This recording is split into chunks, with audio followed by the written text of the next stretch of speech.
Hi guys. So a few people have asked for some basic instructions on how to use the Ninja Foodi Grill.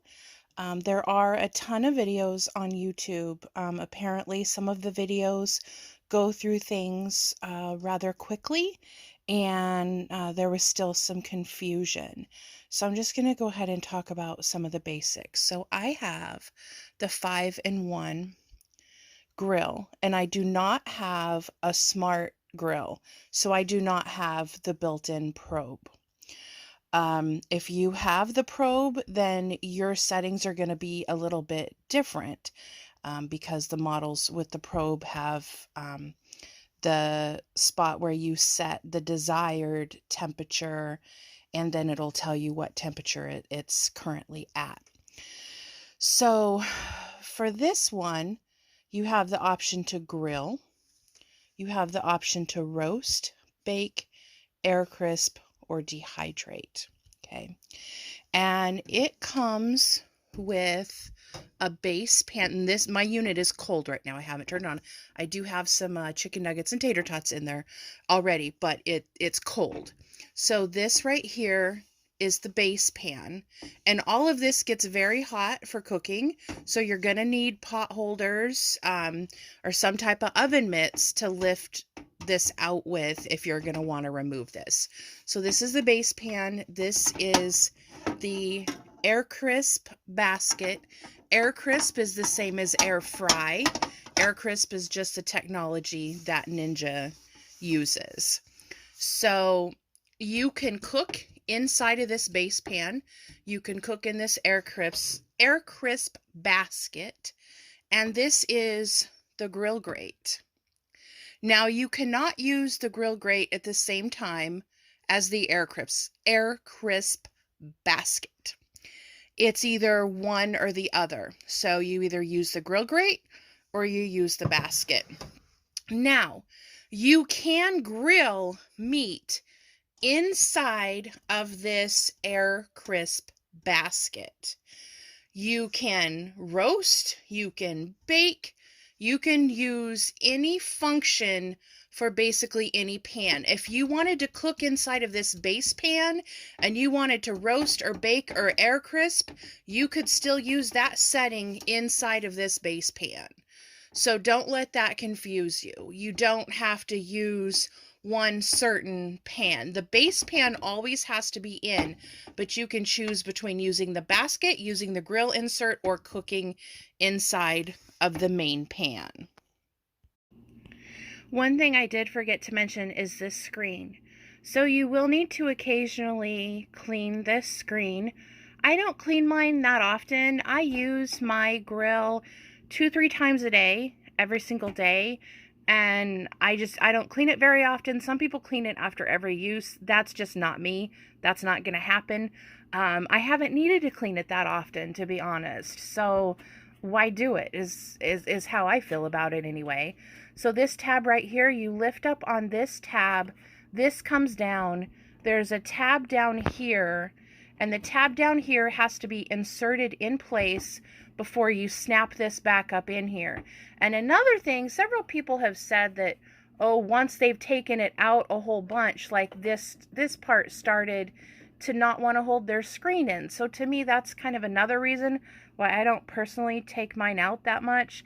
And you gotta be careful and make sure that this tab gets down in the spot before you start trying to really, like push on it, because you don't want to be breaking no tabs off and have to be contacting Ninja and saying, hey, my screen broke. So, if that does happen, the Ninja people are very nice to talk to.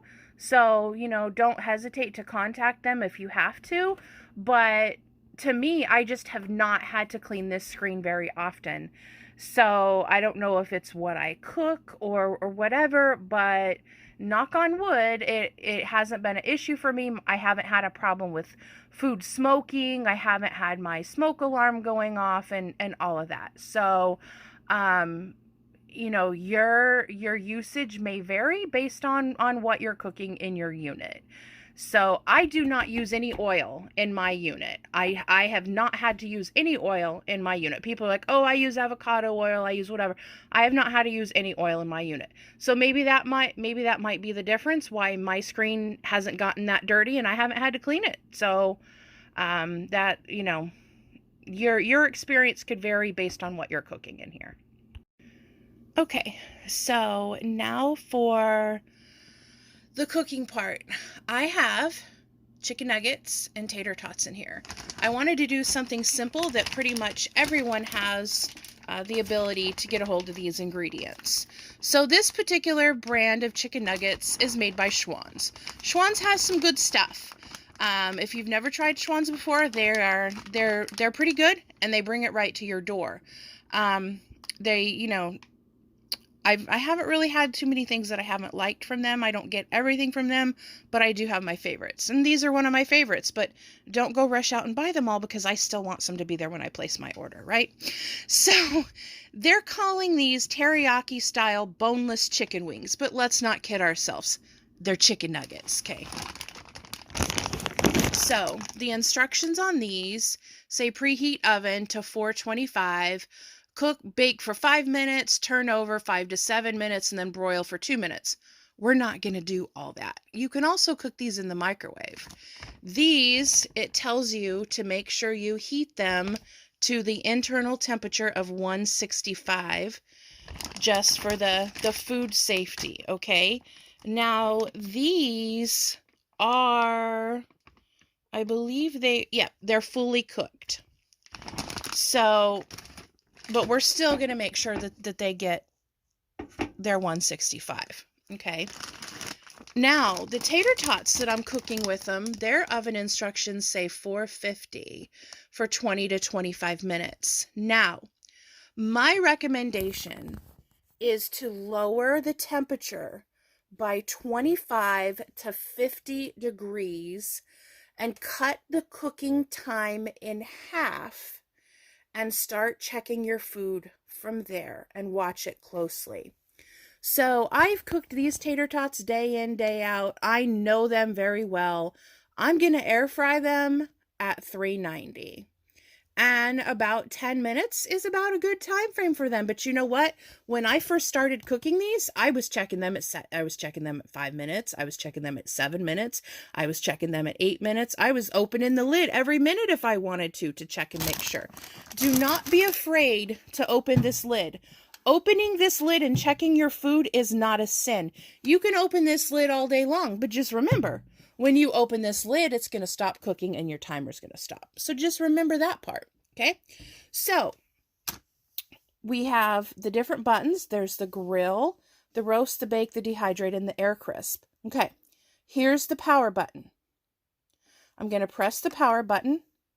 It's going to light up. Okay, now I'm going to select the air crisp button, and it's going to flash and say 390. Because 390 is the default temperature for air crisp. If we hit roast, it'll show 375 because 375 is the default for roast. If we hit bake, it's going to be 300 because 300 is the default for bake. If we want, oh, that's the timer. This is the temperature. If we want higher temperature, we just go up. If we want to go down, we go down. But we're not going to do that because we're going to air crisp today, okay? So it defaults to 390, which is what I want. And I'm going to hit the start button. It's going to tell me to shut the lid because I have the lid open. So, okay, I'm going to shut the lid. Right now, it's preheating, and it says pre right here. It's not really focusing on it, but it says P-R-E, pre. And these little bars are going to go across the screen until it's preheated. Now,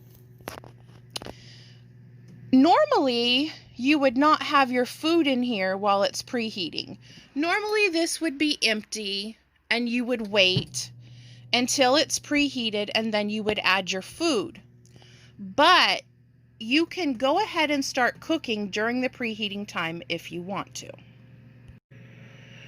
So, during the preheating time, you can either have food in the unit or you can not have food in the unit. Most of the time, I go ahead and put my food in the unit because to me, there's no harm in doing that. The food is starting to cook while this unit is preheating. So to me, I know that this is going to preheat for 3 minutes. So I just keep a mental note that, hey, my food has already cooked for 3 minutes.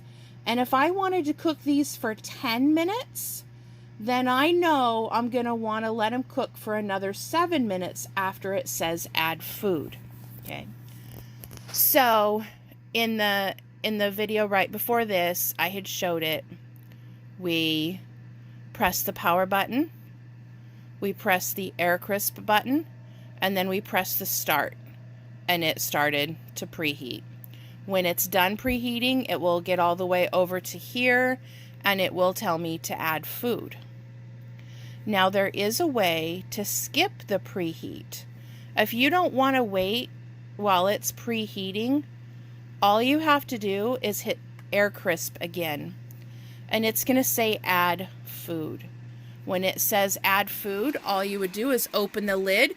You would put your food down in here, and then you would close the lid, and it starts cooking. Now the default time for air crisp is 20 minutes, and it starts counting down from 20 minutes. Now, if you want to change that time, you can. You can add time, you can take time away. Personally, I just let it go, and I count down from 20 minutes. So if I want to cook this for 10 minutes, I just count down backwards. So when this hits 15, I'll open the lid and check my food. When this hits, 13, I can open the lid and check my food. If that confuses you, then by all means, you don't have to do it that way. You can turn it to 15, you can turn it to 20, you can turn it to 5, whatever time you want.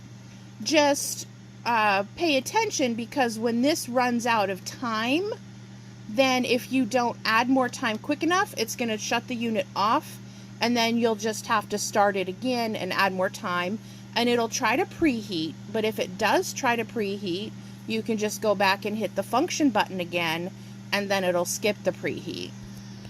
So we're going to let this cook for a while, and I'll be back in a bit. Okay, so there's 13 minutes left on the timer, and remember we started at 20, so they've been cooking for about 7 minutes, and they did cook for about a minute or so during the preheat time as well. So we're going to open the lid and look and see how they're doing. And they're kind of starting to get happy, but they're not, they're not ready yet. I'm going to go ahead and turn over the nuggets. I don't really have to turn the nuggets, but I'm going to do it anyway.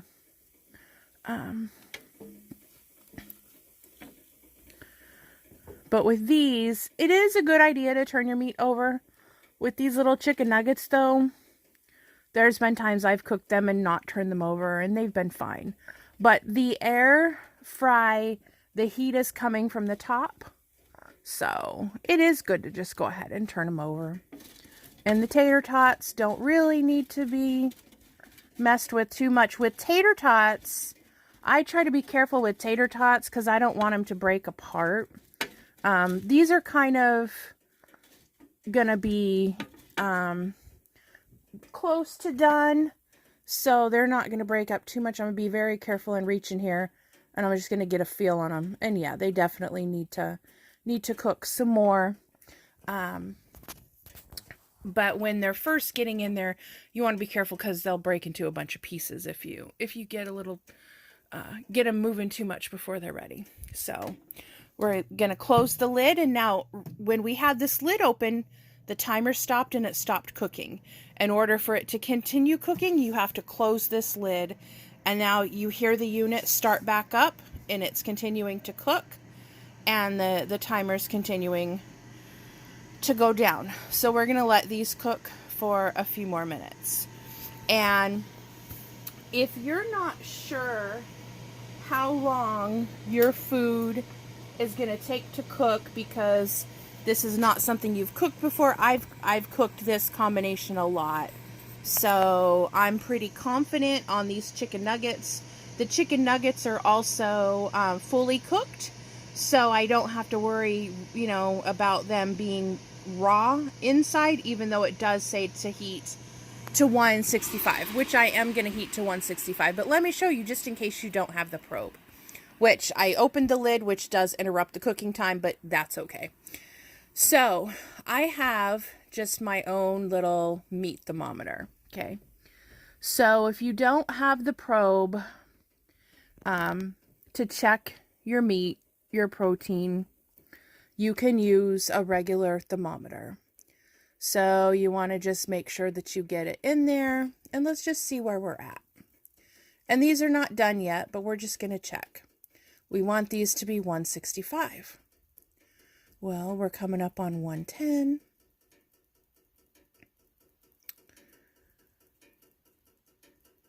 Okay. Now, if they were supposed to be 120, I'd pull them out, but they're not. They're supposed to get to 165. So we're not going to waste any more time because we know these obviously, you know, aren't ready.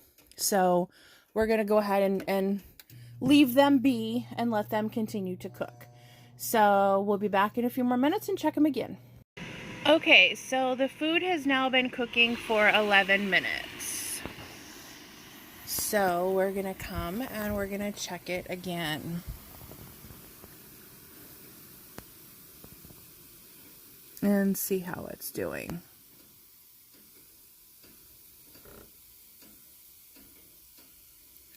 And it is definitely going up a lot faster this time.